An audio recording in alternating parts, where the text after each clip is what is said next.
Selamat datang di Cahaya Kehidupan. Bagaimana kabar teman-teman semua hari ini? Semoga selalu dalam keadaan yang terbaik.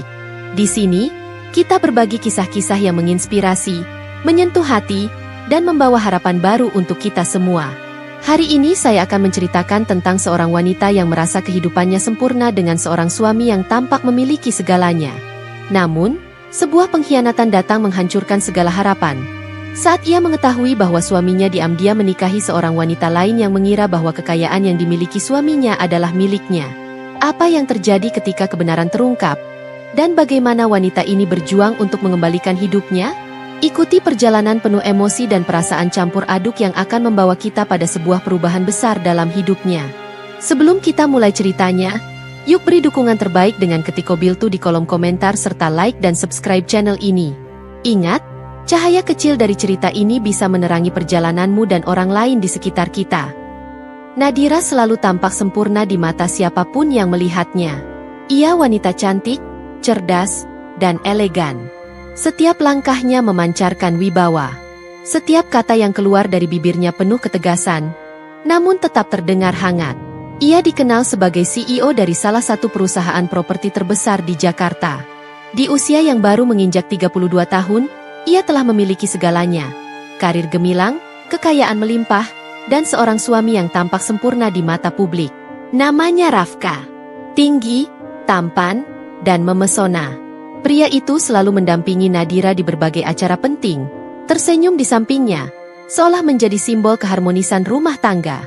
Media seringkali memberitakan mereka sebagai pasangan pengusaha sukses. Padahal yang sesungguhnya menjalankan kerajaan bisnis adalah Nadira sendiri. Rafka hanyalah pria lulusan ekonomi biasa yang sempat bekerja di perusahaan kecil sebelum akhirnya bertemu Nadira dalam sebuah acara amal 5 tahun lalu. Dulu, Nadira jatuh cinta pada kesederhanaan dan cara bicara Rafka yang penuh perhatian. Ia tidak melihat status atau latar belakang Rafka. Ia hanya ingin mencintai dan dicintai. Saat Rafka melamar, Nadira menerima tanpa ragu. Dia tak merasa perlu membuat perjanjian pranikah atau semacamnya. Nadira percaya, cinta tidak butuh syarat dan hitungan. Setelah menikah, Nadira tetap menjalankan perusahaannya seperti biasa. Ia tidak pernah mempermalukan Rafka atau membuatnya merasa rendah. Ia justru memberi kesempatan suaminya untuk ikut terlibat di beberapa proyek, meski sebenarnya banyak yang harus ia perbaiki di belakang layar. Ia juga memberinya mobil, kartu kredit, bahkan saham kecil di salah satu cabang perusahaan. Baginya, itu semua adalah bentuk cinta dan kepercayaan. Tapi justru di sanalah kesalahan dimulai. Tanpa sadar, Rafka perlahan merasa nyaman bukan hanya dengan hidup mewah, tapi juga dengan kekuasaan yang datang dari nama besar Nadira. Ia mulai membawa nama istrinya kemana-mana, membual tentang bisnis yang ia bangun bersama, meskipun kenyataannya hampir semua hal dikerjakan oleh tim Nadira. Tapi Nadira diam. Ia tidak mempermasalahkan hal itu, karena ia pikir, kalau itu membuatnya bahagia sebagai seorang pria, biarlah. Namun, cinta yang buta kadang membawa kita ke jurang kehancuran. Nadira terlalu percaya, terlalu mencintai, sampai ia tidak melihat tanda-tanda bahwa orang yang ia peluk setiap malam mulai menjauh secara perlahan. Senyum Rafka mulai terasa palsu. Kata-katanya tidak lagi tulus. Sentuhannya dingin, tak sehangat dulu. Dan yang paling menyakitkan adalah, Nadira melihat semua itu, tapi menolak percaya. Banyak yang bilang, wanita karir sering gagal dalam pernikahan karena terlalu sibuk. Tapi Nadira selalu menyempatkan waktu untuk rumah tangganya. Ia masih memasak untuk Rafka setiap akhir pekan, masih memeluknya saat malam, masih berusaha menjadi istri yang baik. Ia tidak pernah menyombongkan kesuksesannya. Justru ia merasa bersyukur bisa berbagi hidup dan harta dengan orang yang ia cintai. Namun, cinta yang tidak dijaga dengan setia akan mudah dikotori oleh rasa iri, rakus, dan haus pujian. Orang-orang di luar sana tidak tahu apa yang sebenarnya terjadi di balik rumah besar Nadira. Mereka hanya melihat kemewahan dan senyum palsu yang sering tampil di depan kamera. Mereka tidak tahu bahwa cinta yang dibangun bertahun-tahun itu mulai retak perlahan, dihancurkan oleh ego dan pengkhianatan. Nadira sendiri baru menyadari segalanya saat semuanya sudah terlambat. Malam itu hujan turun perlahan, seperti menggambarkan suasana hati Nadira. Di meja makan besar rumah mereka yang mewah, Nadira duduk sendiri. Makanan yang dimasaknya sore tadi masih tersaji utuh, belum tersentuh. Jam di dinding menunjukkan pukul 9 malam. Sudah 2 jam sejak ia mengirim pesan singkat ke Rafka. "Sayang, kamu pulang jam berapa? Aku masak ayam kesukaanmu." Tapi tak ada balasan. Hanya centang 2 tanpa biru. Nadira menatap layar ponselnya yang diam. Ia mencoba menghibur diri. Mungkin rapatnya belum selesai. Mungkin dia capek. Mungkin sinyalnya jelek. Ia terlalu sering memakai kata "mungkin" untuk membenarkan ketidakhadiran Rafka dalam hidupnya belakangan ini. Dulu, Rafka selalu pulang pukul 6 sore. Bahkan sering menjemput Nadira di kantor hanya untuk makan malam bersama. Tapi kini, pria itu sering mengaku ada lembur, rapat mendadak, atau pertemuan klien yang tak bisa ditunda. Semakin hari, alasan yang digunakan Rafka makin terdengar seperti naskah drama murahan yang diulang-ulang. Tapi Nadira tetap percaya. Pukul 10:15, suara pintu depan akhirnya terbuka. Rafka masuk dengan wajah lelah, dasi setengah longgar, dan jas yang basah oleh gerimis. Nadira berdiri dari kursi, tersenyum kecil. "Kamu sudah makan? Aku masak ayam goreng madu, yang kamu suka." Rafka menghela napas. "Maaf, aku udah makan tadi di luar, sama klien. Aku capek banget, bisa kita bahas besok?" Nadira mengangguk, meski hatinya tercekat. Ia tahu senyum itu dipaksakan. Ia tahu suara lelah Rafka bukan karena pekerjaan, tapi karena sesuatu yang lain. Tapi ia memilih diam. Ia hanya berjalan ke dapur dan menyimpan makanan ke dalam kulkas, menahan air mata yang nyaris jatuh. Beberapa minggu berlalu seperti itu. Rafka makin jarang di rumah. Dan saat di rumah pun tubuhnya hadir tapi pikirannya entah di mana. Nadira mulai curiga, tapi ia masih mencoba berpikir jernih. Ia bahkan sempat berkonsultasi diam-diam dengan psikolog pernikahan, berharap ada solusi yang lebih baik selain mencurigai dan menuduh. "Hormati ruang pasanganmu. Jangan terlalu menekan. Tapi dengarkan instingmu, karena wanita selalu tahu," kata psikolog itu. Dan insting Nadira benar-benar mulai bicara. Ia mulai memperhatikan kebiasaan Rafka, cara ia selalu menutupi ponselnya saat ada pesan masuk, atau bagaimana ia menjadi defensif saat ditanya soal aktivitasnya. Suatu malam, saat Rafka mandi, Nadira mengambil ponselnya diam-diam. Tapi ia tak bisa membuka kuncinya. Rafka mengganti PIN. Padahal sebelumnya mereka terbuka tentang segalanya. Meski begitu, Nadira masih tidak menyerah. Ia mencoba memperbaiki hubungan. Ia ajak Rafka makan malam romantis, mengajaknya liburan, bahkan sempat memberikan hadiah jam tangan mahal yang ia pesan khusus dari Swiss. Tapi semua usahanya hanya dibalas dengan senyum singkat dan ucapan datar, "Terima kasih." Hari ulang tahun pernikahan mereka yang keempat pun berlalu begitu saja. Tak ada kado, tak ada bunga. Hanya sebuah pesan dari Rafka, "Sorry, hari ini hektik banget. Kita rayain nanti ya." Dan, nanti, itu tak pernah datang. Namun, puncak dari semua kekecewaan itu terjadi pada suatu siang, saat Nadira harus menghadiri acara peluncuran proyek baru perusahaannya di sebuah hotel. Acara itu cukup besar, dan Nadira mengundang banyak kolega serta rekan media. Ia berharap Rafka datang sebagai bentuk dukungan, seperti dulu saat mereka masih saling genggam dalam suka dan duka. Tapi Rafka tak muncul. Dan lebih mengejutkan lagi, saat Nadira keluar hotel menuju parkiran, matanya menangkap sosok yang sangat ia kenal. Rafka berjalan cepat bersama seorang wanita muda bergaun merah. Mereka tertawa kecil, lalu masuk ke dalam mobil sport milik Nadira yang selama ini ia pinjamkan pada Rafka.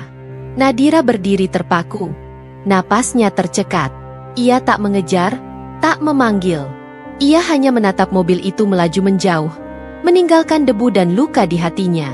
Wanita itu tak dikenalnya, tapi Nadira menangkap jelas bagaimana Rafka menatap perempuan itu, dengan cara yang sudah lama hilang dari pandangannya pada Nadira. Malam itu, Nadira duduk di tepi ranjang sendirian. Tangannya menggenggam foto pernikahan mereka. Matanya menatap wajah Rafka dalam bingkai itu. Dulu, pria itu bersumpah akan menjaganya, mencintainya, dan berjalan bersama selamanya. Tapi kini, janji itu hanya menjadi cerita basi yang menyakitkan. Namun tetap, meski semua bukti mulai terlihat jelas, Nadira masih berkata dalam hati, "Aku percaya." Aku pasti salah sangka. Dan itulah kesalahan pertamanya. Ia percaya terlalu lama. Sejak kejadian di hotel siang itu, Nadira merasa ada sesuatu dalam dirinya yang berubah. Bukan hanya karena ia melihat Rafka bersama wanita lain, tapi karena rasa percaya yang selama ini ia rawat dengan susah payah, hancur begitu saja tanpa ampun. Namun, ia tetap menahan diri. Ia tak ingin menuduh tanpa bukti. Mungkin saja itu hanya rekan kerja, atau mungkin sedang membahas sesuatu yang penting. Tapi, mengapa harus tertawa seperti itu?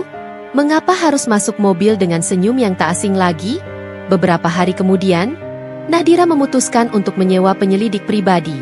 Bukan karena ia ingin drama, tapi karena ia butuh kebenaran. Ia lelah terus menerka dan dibutakan oleh rasa cinta. Penyelidik itu bernama Pak Rizal, seorang pria parubaya yang tenang dan terpercaya. Nadira hanya memberikan satu perintah. Ikuti suami saya. Saya ingin tahu kemana dia pergi setiap hari. Dengan siapa dia bertemu. Apa yang dia sembunyikan. 3 hari pertama tak ada yang mencurigakan. Rafka pergi pagi, mengunjungi proyek-proyek yang memang ditugaskan oleh Nadira, lalu pulang malam dengan wajah lelah. Tapi di hari keempat, semuanya mulai terbuka. Pak Rizal mengirim foto-foto yang membuat tangan Nadira bergetar. Di dalam foto itu, Rafka tengah makan siang bersama wanita yang sama seperti di hotel. Wanita muda berambut panjang, berpenampilan mewah, dan menatap Rafka dengan sorot mata yang terlalu mesra untuk disebut rekan kerja. Lalu ada foto mereka masuk ke apartemen yang sama. Keluar bersama. Berpegangan tangan. Bahkan satu foto menangkap Rafka mengecup kening wanita itu di parkiran. Nadira menatap setiap foto itu dalam diam. Tidak menangis. Tidak marah, hanya diam, seolah hatinya terlalu mati rasa untuk merasa apa-apa. Namanya Dinda, kata Pak Rizal di pertemuan berikutnya. Dia bekerja sebagai influencer, kadang jadi model untuk produk kosmetik. Saya sudah selidiki lebih dalam dan, maaf Bu Nadira, mereka sudah menikah secara siri. Nadira menoleh pelan, matanya kosong. Apa? Pernikahan itu dilakukan 3 bulan lalu, di Bandung. Ada saksi dan bukti foto. Kami juga mendapatkan rekaman video pendek dari petugas KUA setempat yang mengenal wajah Rafka. Pak Rizal mengeluarkan sebuah flash disk dan meletakkannya di atas meja. Dunia Nadira seolah berhenti. Napasnya sesak. Lidahnya keluh. 3 bulan? 3 bulan ia hidup dalam kebohongan. 3 bulan Rafka pulang ke rumah seolah tak terjadi apa-apa. Padahal diam-diam ia sudah menyunting wanita lain.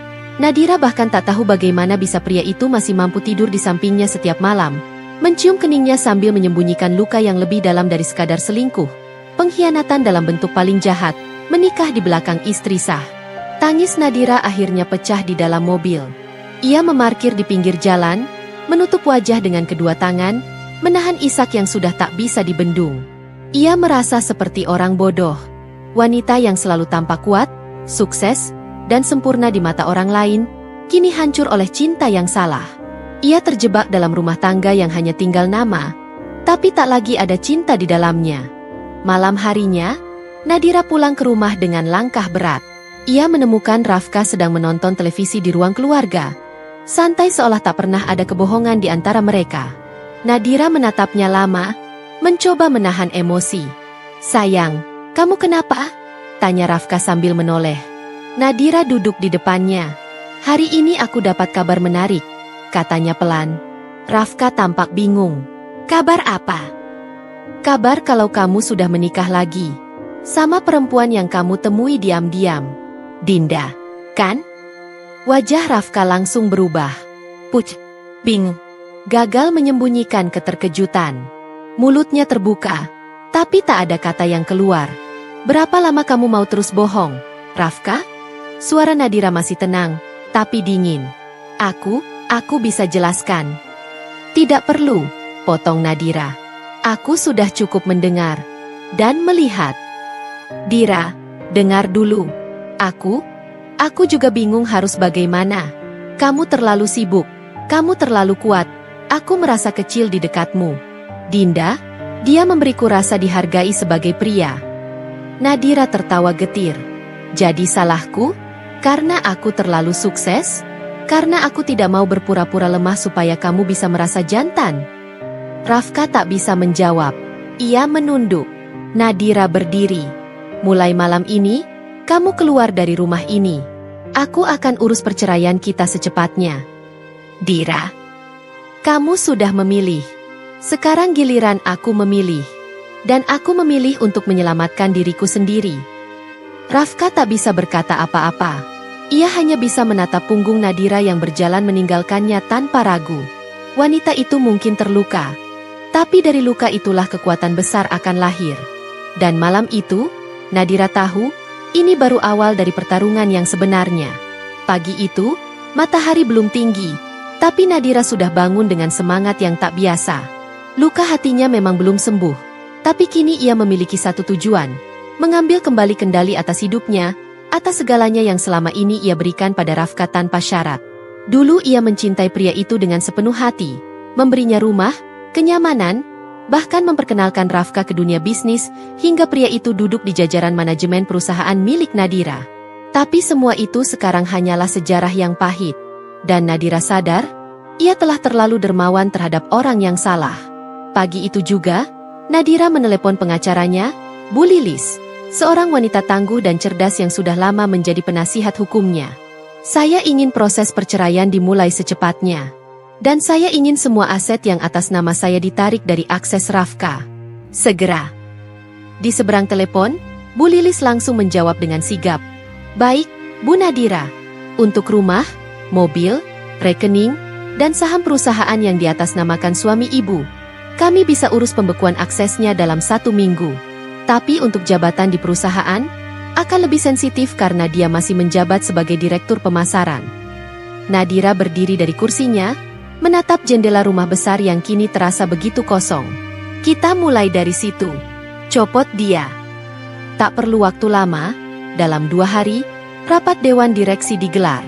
Nadira masuk ruang rapat dengan setelan blazer hitam dan mata tajam yang menandakan ia datang bukan sebagai istri yang terluka, melainkan sebagai pemimpin perusahaan yang siap menegakkan keputusan.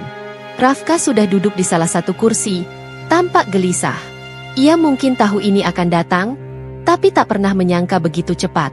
Di depannya, Nadira membuka lembaran dokumen sambil menatap semua peserta rapat. Saya ajukan mosi pemberhentian sementara terhadap saudara Rafka Arya Satya dari posisi direktur pemasaran, karena adanya pelanggaran etika internal dan penyalahgunaan aset perusahaan untuk kepentingan pribadi. Rafka langsung berdiri. Apa maksudmu, Nadira? Kamu mau mempermalukanku di depan semua orang? Nadira tidak bergeming. Bukan aku yang mempermalukanmu. Kamu mempermalukan dirimu sendiri.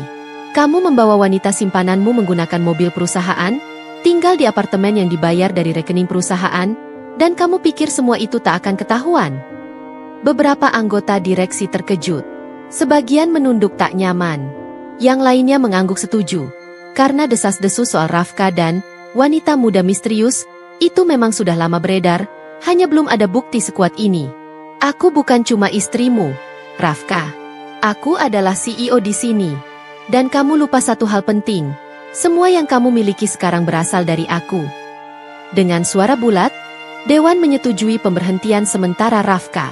Tak lama setelah itu, semua aksesnya dicabut. Kartu akses kantor dinonaktifkan, mobil dinas ditarik, bahkan laptop kerja diminta kembali saat itu juga. Hari itu, Rafka keluar dari kantor dengan wajah muram. Ia tidak berkata apa-apa, hanya menggenggam kunci mobilnya yang kini tak bisa lagi digunakan karena sistem pelacak sudah dimatikan. Ia baru benar-benar merasa kehilangan. Bukan hanya kehilangan istri, tapi juga kehilangan status, kenyamanan, dan kemewahan yang selama ini ia nikmati.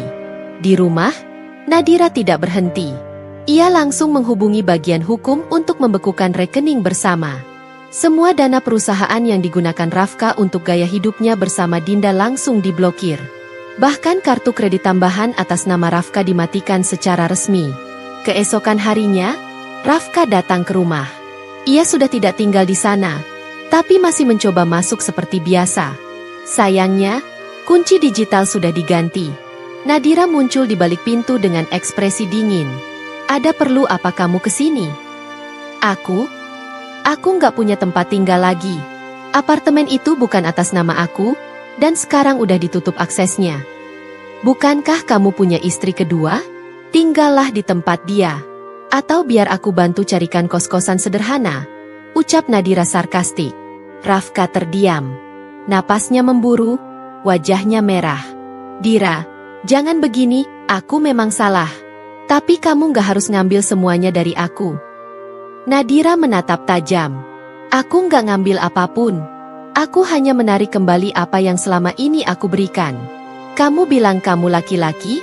Berdirilah di atas kakimu sendiri sekarang. Jangan pernah pikir kamu bisa hidup mewah karena wanita lagi. Pintu ditutup perlahan di depan wajah Rafka yang masih berdiri mematung. Dan di balik pintu itu, Nadira menghela napas panjang. Ia tahu semua ini tak mudah. Tapi ia juga tahu, inilah caranya sembuh. Dengan berdiri, bukan merangkak. Dengan melepaskan, bukan terus menggenggam luka. Untuk pertama kalinya dalam hidupnya, Nadira merasa bebas. Bukan karena ia tak lagi mencintai, tapi karena ia tak lagi membiarkan dirinya dipermainkan oleh cinta yang salah. Hari-hari setelah kejatuhannya terasa seperti mimpi buruk yang tak kunjung usai bagi Rafka. Dulu, setiap pagi ia bangun di kamar utama rumah besar bergaya minimalis, disambut aroma kopi dari dapur, dan suara lembut Nadira yang menanyakan jadwalnya hari ini. Tapi kini, ia terbangun di sebuah kamar sempit di kontrakan petak yang bahkan tak memiliki AC. Dindingnya tipis, lantainya dingin, dan suara tetangga bertengkar jadi latar belakang kesehariannya.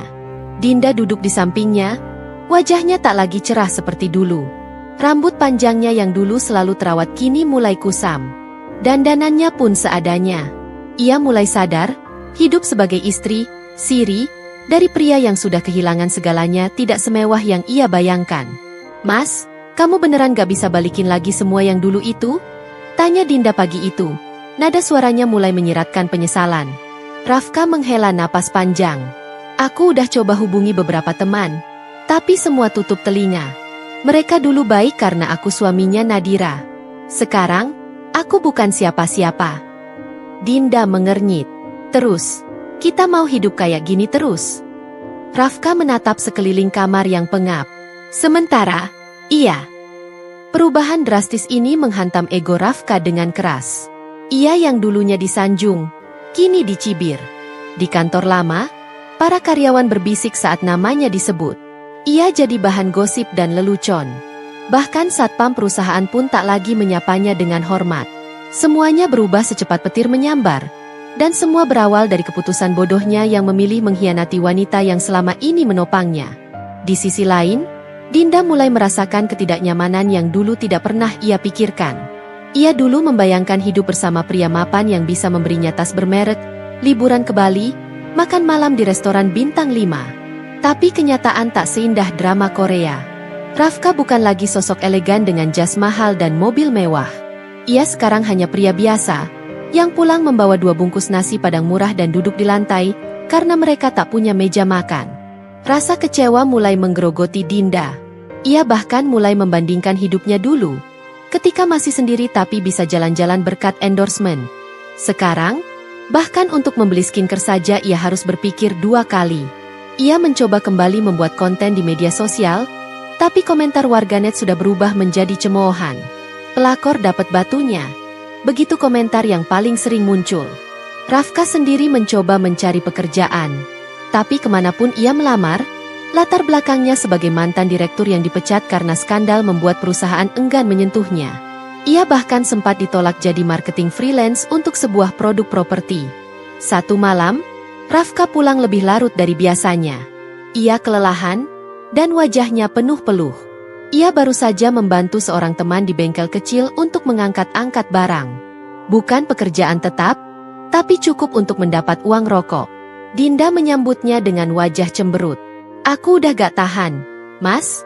Aku bukan perempuan yang kuat hidup miskin. Kalau begini terus, lebih baik kita pisah aja. Rafka memejamkan mata. Kepalanya berdenyut. Kamu pikir aku gak berusaha, Din? Aku kehilangan segalanya demi kamu. Demi kita. Kamu yang datang duluan, kamu yang bilang cinta. Cinta itu indah kalau ada uangnya. Mas, potong Dinda. Aku gak mau hidup kayak gini. Gak ada masa depan. Ucapan itu menghantam Rafka seperti palu godam. Ia hanya bisa duduk terdiam, menahan sesak di dadanya. Dinda masuk ke kamar dan mengunci pintu. Sementara Rafka tertunduk di kursi plastik, menatap langit-langit kontrakan yang penuh sarang laba-laba. Di sisi lain kota, Nadira menyelesaikan pekerjaannya di kantor. Ia tetap sibuk, tetap fokus. Tapi malam itu, ia membuka media sosial dan tak sengaja melihat akun Dinda yang kini sepi interaksi. Foto-fotonya berubah dari penuh kemewahan menjadi biasa saja. Bahkan ada beberapa postingan yang diam-diam dihapus. Nadira tak bisa menahan senyum tipis. Bukan karena puas melihat mereka menderita, tapi karena hidup memang adil dalam cara yang paling misterius. Apa yang kau tanam, itulah yang kau tuai. Sebelum tidur, Nadira menulis satu kalimat di jurnal pribadinya. Terkadang, kehilangan adalah cara Tuhan menyelamatkanku dari sesuatu yang jauh lebih buruk. Dan hari ini, aku bersyukur pernah kehilangan dia. Kontrakan kecil itu makin hari makin terasa sesak. Bukan hanya karena sempitnya ruang, tapi karena udara panas yang dipenuhi pertengkaran dan keluhan. Dinda bukan lagi wanita manja yang gemar merajuk manja untuk sekadar diajak makan di restoran mahal. Ia berubah menjadi sosok yang sinis, mudah marah, dan terus-menerus menyalahkan Rafka atas semua kesulitan yang mereka alami. Pagi itu, hujan turun deras, membuat atap seng kontrakan menimbulkan suara gaduh. Rafka terbangun lebih awal dari biasanya, menggigil di balik selimut tipis. Saat ia ke dapur, ia melihat Dinda tengah duduk di meja kecil dengan ekspresi kosong. Satu-satunya tas bermerek yang masih ia miliki sudah tergeletak di sampingnya. "Kamu mau kemana?" tanya Rafka dengan suara serak. Dinda tidak langsung menjawab. Ia menatap Rafka lama, seperti ingin menelannya bulat-bulat dengan sorot matanya yang penuh kekecewaan. "Aku nggak bisa lagi kayak gini, Mas. Ini bukan hidup yang aku bayangkan waktu kita mulai hubungan ini. Aku pikir kamu bisa kasih aku lebih. Tapi ternyata kamu cuma pria biasa yang gak bisa bertanggung jawab. Dinda, aku udah kehilangan semuanya. Aku juga korban. Kamu pikir aku mau hidup begini?" Dinda berdiri, menyambar tasnya. "Korban? Korban dari siapa? Kamu yang pilih hancurin hidupmu sendiri. Kamu ninggalin istri kamu, yang jelas-jelas lebih baik dari aku. Kamu pikir aku gak tahu kamu cuma tertarik sama aku karena aku muda dan manis? Kamu pikir aku cinta kamu? Aku ikut kamu karena kamu kaya. Tapi sekarang, kamu bahkan gak bisa beliin aku sabun cuci muka." Perkataan itu menghujam dada Rafka seperti pisau yang diputar pelan. Ia berdiri, mendekati Dinda, mencoba menahan. Tapi Dinda mundur. Wajahnya dingin, tanpa sedikit pun belas kasih. "Aku dapat tawaran kerja dari teman lama di Bali. Dia bilang bisa bantu aku mulai dari nol lagi, jadi model freelance. Mungkin gak semewah dulu, tapi setidaknya aku gak perlu hidup sama laki-laki yang bahkan gak bisa bayarin listrik." Rafka menghela napas berat. "Kamu serius ninggalin aku?" Dinda mengangguk pelan. "Aku gak punya alasan buat bertahan. Hidup ini keras, Mas. Aku bukan Nadira yang bisa sabar ngurus kamu dari nol. Aku cuma cewek biasa yang butuh kenyamanan." Tanpa pamit lebih panjang, Dinda pergi. Langkah kakinya menyusuri gang kontrakan dengan cepat, meninggalkan Rafka yang berdiri kaku di ambang pintu. Hujan masih mengguyur deras, membasahi tanah dan hati Rafka yang kini benar-benar kosong. Hari-hari berikutnya adalah masa keheningan yang menyakitkan. Kontrakan itu kini sunyi. Tidak ada lagi suara marah-marah Dinda. Tidak ada lagi aroma parfum murah yang biasanya menusuk hidung Rafka setiap pagi. Yang ada hanya kesunyian yang terus menggaung di dinding tipis itu. Rafka mulai menyadari semuanya. Bahwa ia telah menghancurkan hidupnya sendiri demi seseorang yang bahkan tak pernah benar-benar mencintainya. Ia memilih pengkhianatan atas kesetiaan. Ia meninggalkan cinta sejati demi nafsu sesaat. Dan kini, ia harus menelan pahitnya kenyataan. Ditinggalkan, dihinakan, dan sendirian. Ia mencoba menghubungi Nadira. Tapi nomor Nadira sudah diblokir. Ia pergi ke kantor, berharap bisa bertemu. Tapi Satpam sudah punya perintah khusus untuk tidak mengizinkannya masuk. Ia menunggu di depan gerbang, berjam-jam, berharap Nadira melihatnya dan sedikit tersentuh. Tapi Nadira hanya menatap dari kejauhan di balik kaca mobil, lalu melajukan kendaraannya tanpa ekspresi. Di momen itu, Rafka sadar, Nadira benar-benar telah menutup pintu hatinya. Dan yang lebih menyakitkan, ia sadar bahwa Nadira punya hak penuh untuk melakukannya. Di dalam mobil, Nadira menggenggam erat kemudi. Hatinya sempat berdebar melihat wajah Rafka yang lusuh, tapi ia segera menguatkan diri. Ia sudah menangis terlalu lama. Ia sudah terlalu lama membiarkan dirinya tersiksa karena pengkhianatan yang tak pernah ia pahami. Sekarang, ia memilih untuk tegas. Ia menepikan mobilnya sebentar, menarik napas dalam, dan membuka jurnal kecil di dashboard. Terkadang, luka harus dibiarkan terbuka dulu sebelum sembuh.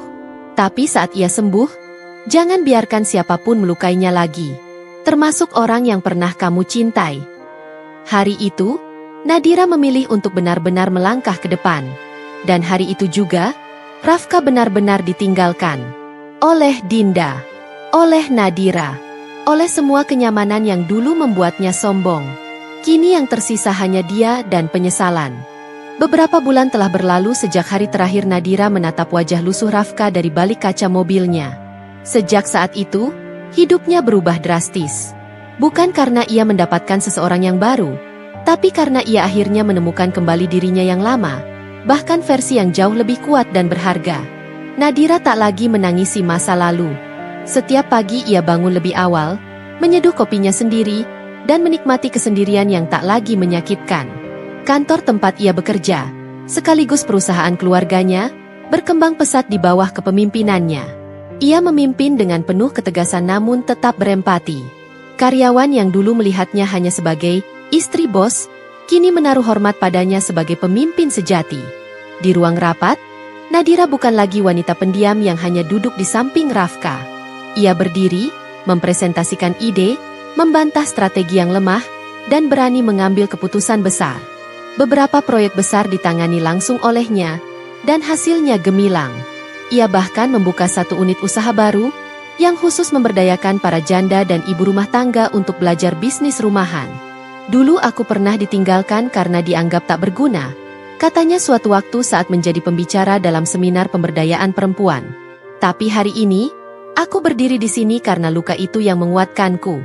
Jangan takut kehilangan siapapun yang tak menghargaimu. Tak apa ditinggalkan, asal jangan meninggalkan dirimu sendiri. Kata-katanya menuai tepuk tangan panjang. Beberapa wanita bahkan menitikan air mata karena merasa begitu terhubung dengan kisahnya.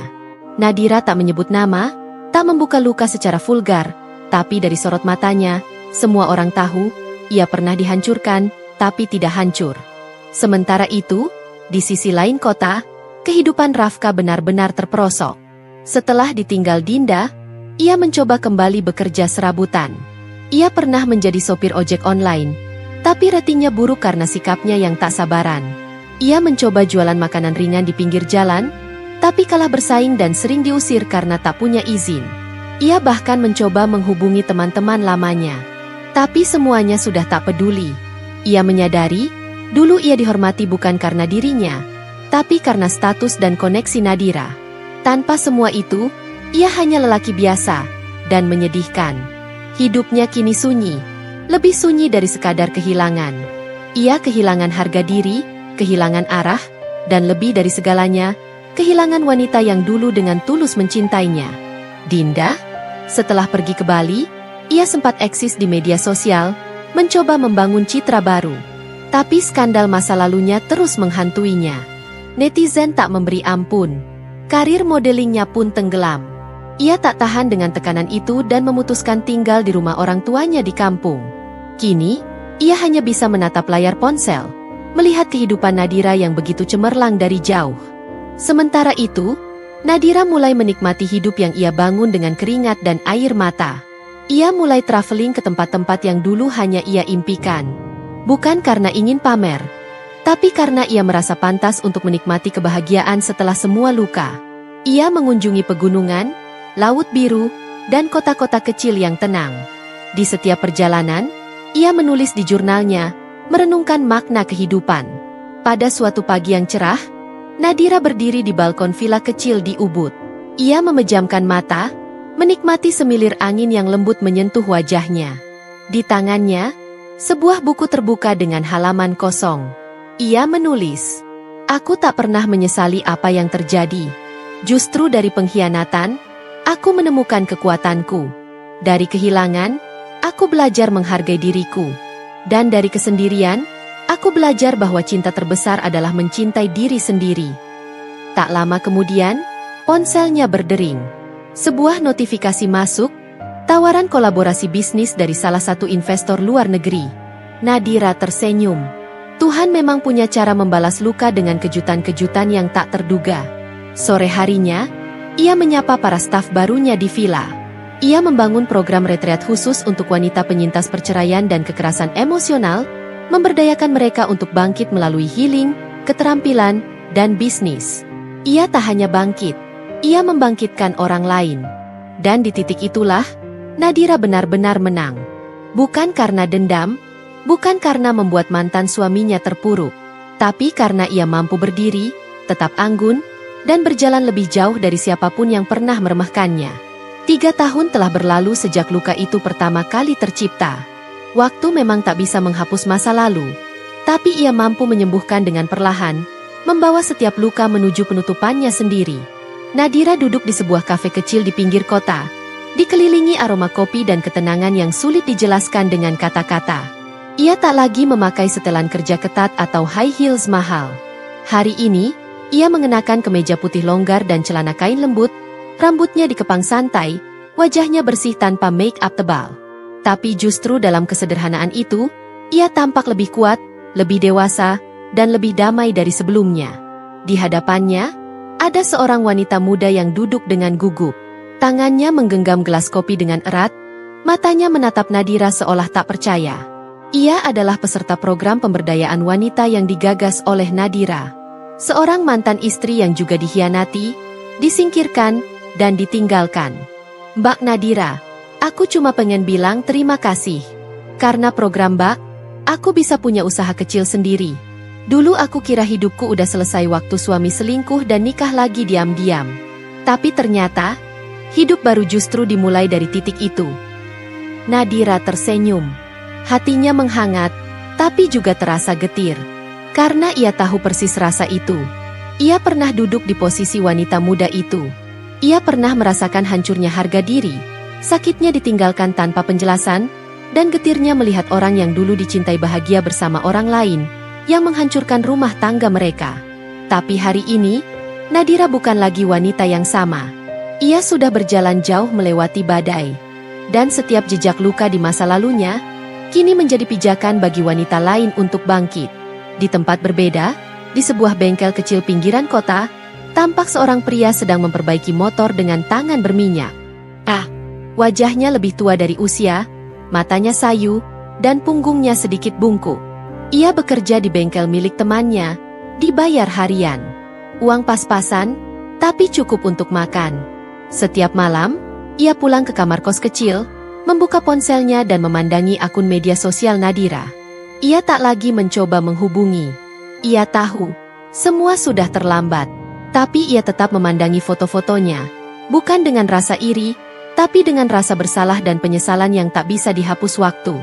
Di salah satu unggahan, Nadira menulis, "Jangan takut kehilangan seseorang yang meninggalkanmu demi yang lain. Kadang, kehilangan adalah cara Tuhan membuka jalan menuju diri kita yang lebih baik." Rafka menatap tulisan itu lama. Ia tersenyum miris. Ia tahu kata-kata itu mungkin ditulis untuk menginspirasi banyak wanita. Tapi di hatinya, ia merasa kata itu ditujukan padanya, langsung ke jantung. Ia menghela napas panjang, lalu meletakkan ponsel di meja. Ia menatap langit-langit kamar, bertanya dalam hati, kalau dulu aku setia, apakah hidupku akan berbeda? Tapi pertanyaan itu tak lagi penting. Karena waktu tak bisa diputar ulang. Dan Nadira sudah terlalu jauh melangkah. Beberapa bulan kemudian, Nadira berdiri di hadapan ratusan perempuan dalam sebuah acara besar bertajuk Wanita Bangkit. Ia mengenakan dress simpel berwarna biru muda, berbicara dengan nada lembut namun penuh ketegasan. Hidup memang tak selalu adil. Kadang kita yang setia justru disakiti. Kita yang berkorban justru disingkirkan. Tapi ingat satu hal. Harga diri perempuan tak pernah ditentukan dari siapa yang bersamanya, tapi dari bagaimana ia mencintai dirinya sendiri. Tepuk tangan membahana.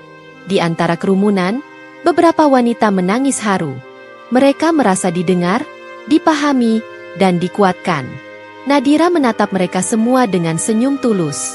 Di dalam hatinya, ia tahu, perjuangannya belum selesai. Masih banyak hati yang patah, masih banyak jiwa yang perlu diangkat.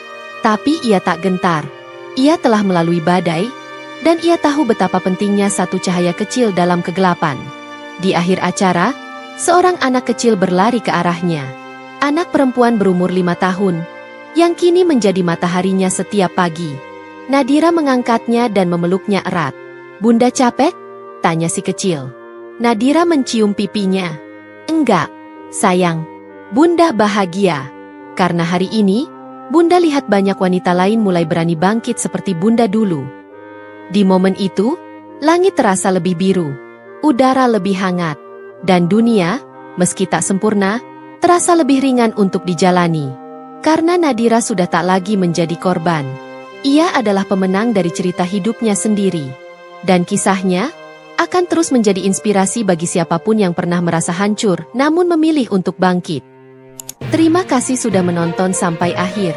Semoga cerita ini memberikan pelajaran berharga untuk kita semua. Jangan lupa untuk dukung terus channel ini dengan like, subscribe, dan bagikan ke orang tersayang. Sampai jumpa di video berikutnya. Dan selalu ingat, setiap cerita memiliki kekuatan untuk mengubah hidup. Tetap semangat dan terus berbuat baik.